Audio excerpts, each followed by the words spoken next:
평생 투자 파트너입니다. 오늘은 2023년 2월 24일 금요일입니다. 현재 시간은 7시 55분입니다. 예, 오늘 방송 시작하겠습니다.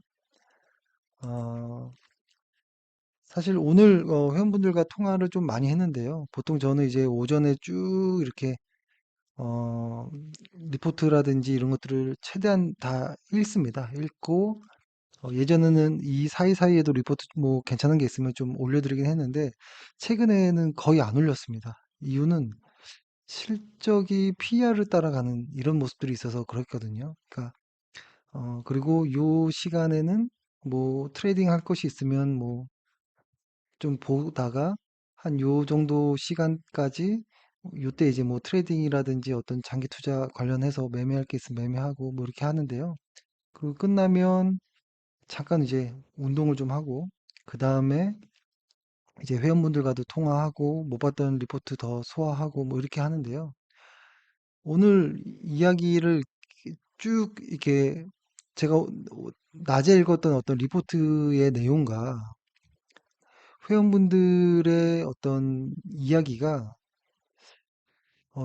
좀 비슷하다라는 생각을 했거든요. 그러니까 사실 리포트가 최근에 정말 여러 가지가 나와요. 시장이 뭐 좋다, 안 좋다, 뭐가 된다, 뭐 너무 많은 완전히 방향성이 없는 정도의 이야기가 나오고 회원분들도 다양한 어떤 방향성이 없는 이야기들을 많이 하시더라고요. 그래서 오히려 통화를 하면서 저 역시도 좀 많이 헷갈렸는데 잠깐 좀 방송을 하려고 마이크를 켜면서 이제 좀 생각이 드는 게 핵심은 그거 같아요. 뭐냐면 지금은 여기 보면은 미국 시장을 기준으로 뭐 한국 시장도 마찬가지겠지만 지금 요게 여기를 이렇게 보면 이게 올해 초잖아요. 여기가 이렇게 올해 초인데 올해 초에 이렇게 시장이 반등했던 이유를 분해해서 보면 이 빨간색 PER의 상승이었다라는 거죠. 요 EPS가 상승해서 시장이 올라간 게 아니라 PER의 상승이 분해 보니 그렇다라는 것이거든요. 근데 이 PER이라는 것은 일정 부분 어떤 그 저항이 있습니다. PER이란 것은. 그러다 보면 한계가 옵니다. PER이 더 이상 확장되지 않은 한계가 오는데요. 그런 구간에 EPS가 돌아 나가면 PER이 빠지면서 EPS가 돌아 나가는. 그러니까 제가 많이 말씀드렸던 거 있잖아요. 어, 바닥이 주식시장 바닥이 이렇게 치고 나갈 때 여기의 바닥은 주식시장의 최초의 이 공포가 섞인 이 바닥은 대부분 어, CER이 CER이 여기 너무 좀 빠르고 PER이 이렇게 딱 반등하면서 시장이 반등하는 경우들이 많습니다, 보통. 근데 요때 EPS는 계속 내려가고 있거든요. 그러니까 여기서 다양한 어떤 다른 이야기들이 나오는 거라고 생각합니다. 근데 과거에도 보면 시장의 바닥은 EPS가 아니라 PER이 만들어주는 경우들이 대부분이었습니다. 근데 저는 지금도 좀 그렇지 않느냐.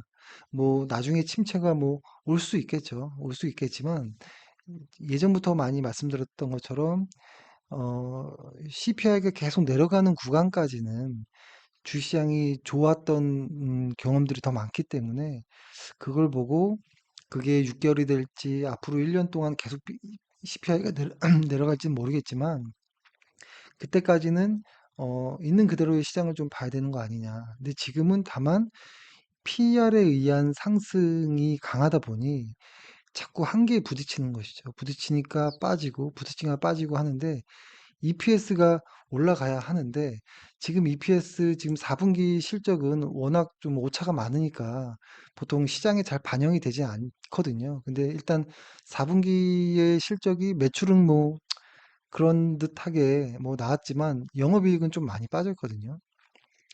그래서 아마 1분기까지도 그렇게 뭐 좋은 모습은 아닐 거라는 생각이 들긴 하는데요. 아마 1분기 실적 나오기까지도 아마 여러 가지 좀 복잡한 이야기들이 나올 겁니다. EPS가 반등을 안 해주기 때문에. 근데 다만 그것들보다 먼저 선행되는 것들을 저희가 최근에 좀 말씀드렸던 것 같아요. 어떤 PMI 지수라든지 어떤 선행지수격의 이야기들을 드렸는데 어, 만약에 어, 다음 주에 나오는 미국의 ISM 제조업 지수가 반등한다면 현재 ISM 제조업 지수가 어떤 모습이냐면 이런 모습입니다. 이렇게 보면은 어, 잘 안 보이겠지만 그냥 제가 그어 볼게요. 계속 쭉 이렇게 빠지긴 했죠. 쭉 빠지면서 결국에는 47.4까지 내려왔거든요. 47.4까지. 근데 요번에 나오는 PMI의 예상치는 한 48 정도 됩니다. 그러면은 쭉 내려오다가 한번 좀 반등하는 이런 모습들이 어, 나올 것 같긴 하거든요. 뭐 아닐 수도 있겠지만. 근데 요렇게 되는 경우가 미국의 어떤 제조업 지수가 이렇게 좋아져야 한국의 수출도 좋아집니다. 그래서 이것들을 좀 이렇게 관심 있게 보는 건데 보통 뭐 앞서거니 뒤서거니 하지만 한국의 수출이 먼저 조금 자리를 잡고 미국의 ISM 제조업 지수가 움직이고 경기 선행 지수가 움직이는 이런 모습들이 많아서 좀 궁금합니다. 어떻게 될지. 그래서 근데 이제 이 ISM 제조업 지수가 반등을 해도 한 번 정도는 좀 그렇죠. 한 두어 번 이렇게 추세를 만들지 않는다면 좀 불안할 것 같긴 할 것 같거든요. 근데 만약에 ISM 지수가 반등한다면 여기 글에 나와 있는 것처럼 어, 6개월 만에 반등하는 거거든요. 근데 이것이 고용과 물가의 영향으로 반등한 거라면 아마 시장은 좀 더 부담을 가질 가능성이 높고요. 그것이 아니라 신규 주문 관련한 어떤 지수가 반등한 부분들이 크다면 아마 시장은 좀 호재로 받아들이지 않을까라는 생각을 하는데 아직 며칠 남아있기 때문에 아마 한국 시간으로는 아마 목요일 정도 될 것 같은데요. 좀 기대는 하고는 있습니다. 기대는 하고 있지만 그래도 지금 초입들이 많아요. 그리고 역시 EPS가 반등하지 않고 있기 때문에 이 PR의 변동이 꽤 클 수도 있습니다. 그래서 좀 조심스럽다.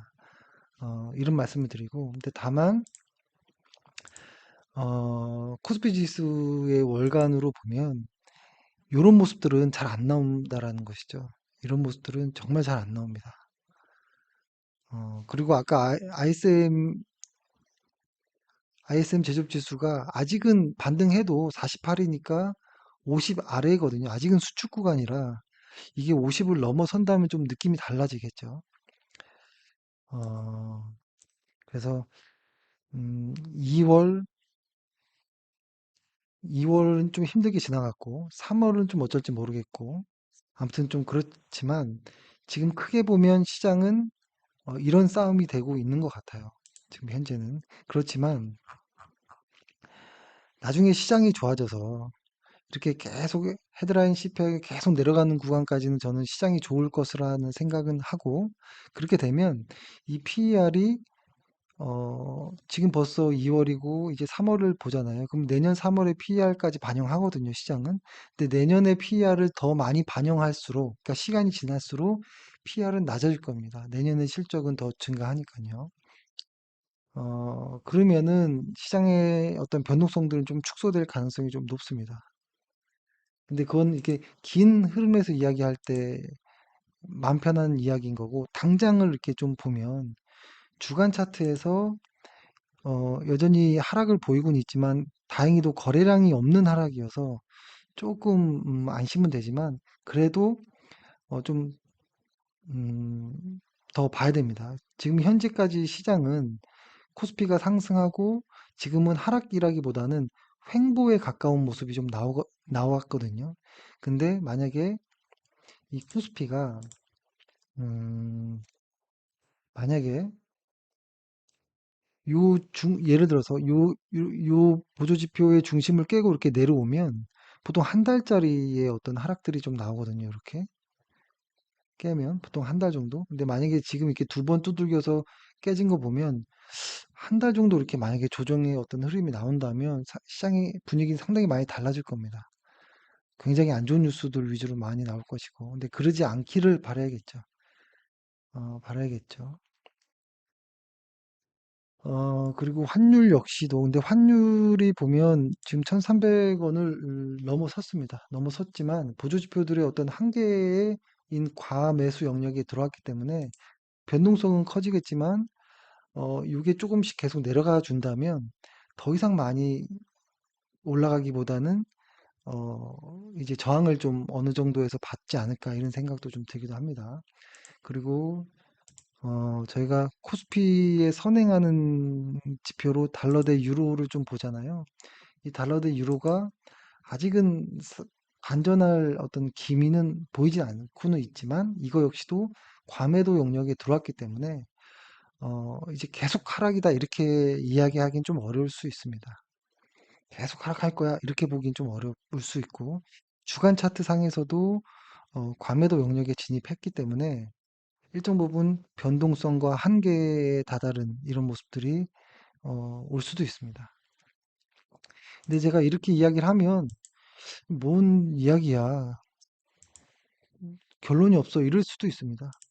근데 지금 한동안 이야기를 많이 들었던 그러니까 장기 투자 관점에서는 여전히 저희는 비중 확대인 것이고 결론은 코덱스 200과 코덱스 200 미우치 혼합을 그다음 뭐 장기 투자한 종목은 그대로 가는 것이지만 계속 비중을 확대하는 생각을 하고 있고요. 그다음에 단기적인 관점에서는 저번에 말씀드렸던 것처럼 분산이 많이 나왔고 아직 해소되지 않았기 때문에 이걸 사라는 건 아닙니다. 인버스 ETF로 어느 정도 시장을 좀 커버하는 뭐 이런 모습이 계속 다음 주까지도 가지 않을까라는 생각을 하고 있습니다. 그래서 다음 주도 아마 뭐 어제도 말씀드렸던 것처럼 다음 주도 뭐 재미없을 수 있습니다.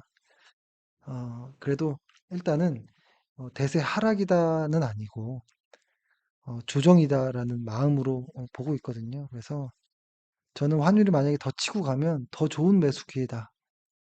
PBR 0.8배를 또 보는 것이고 0.8배는 아주 몇 년 만에 오는 그런 것이기 때문에 그때는 조금 비중을 늘리는 거를 저는 좀 권하고요. 그다음에 경기 침체 이야기는 어제도 보여줬던 것처럼 저희는 10년물과 3개월물을 좀 보는데 아직 시간이 많이 남았습니다. 그게 일정 부분 스프레드가 축소되고 한참 있다가 만약에 침체가 오면 오는 것이기 때문에 아직 시간이 너무 많이 남아서 그것까지 예측하면서 어떤 미래를 뭐 예측하고 이거는 불가능한 것이고 있는 그대로 보면 침체가 오더라도 아직 시간은 많이 남았을 것이고 그리고 그 동안에는 CPI가 내려가는 동안에는 주식을 비중을 확대하는 것이 좋을 것 같다라는 생각으로 어, 저는 그렇게 대응하겠다 이렇게 말씀드리겠습니다. 예, 그럼 오늘 고생 많으셨고요. 예, 수고하셨습니다. 감사합니다.